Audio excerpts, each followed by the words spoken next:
Salut à tous, on se retrouve en cette fin du mois de septembre pour prendre des nouvelles du potager. Alors il y a plein de choses à faire évidemment puisqu'il y a certaines récoltes qui se terminent. On va devoir retirer les plants comme les tomates par exemple, là ça va commencer. Et puis on va pouvoir faire des semis, oui on ne va pas laisser le terrain tout seul. Donc on a encore un peu de boulot, ça tombe bien.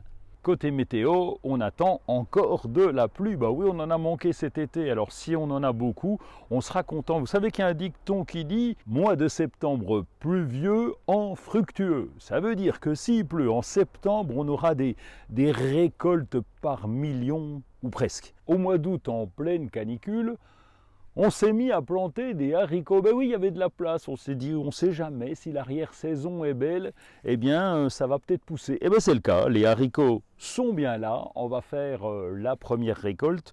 Attention quand vous récoltez, n'oubliez pas de bien prendre le haricot entre le pouce et l'index pour ne pas abîmer les fleurs qui sont là, qui redonneront des haricots. Alors là, c'est bon à savoir pour l'an prochain, semer en plein été, parce que si l'arrière-saison est belle, si on a un bel été indien, eh bien on aura encore des récoltes qui se prolongeront. Il n'y a pas que des inconvénients à la canicule. Cette année, les melons, les pastèques se sont très bien comportés. Alors d'accord, celle-là, elle n'est pas énorme, mais c'est une variété baby qui va rester comme ça et qui est très concentrée, très sucrée. Ben donc je vais la récolter, on en reparle ce soir, ça devrait être bon. Cette année, on a bien profité de la récolte des tomates indigo kumquat. Alors elle est particulière, cette tomate, elle est bleue au départ, elle va rougir ensuite et on va les faire au four. Alors on fait déjà les tomates au four avec du thym, ensuite on va les rajouter à des gnocchis, un peu de parmesan et c'est un plat exceptionnel. C'est l'abondance dans les carrés potagers. Je comptais tout enlever, y compris ce pied de tomate Perlino qui prend de l'ampleur partout. Je me disais, je vais me préparer pour l'hiver. Eh ben non, on va attendre encore un peu parce que ça produit toujours.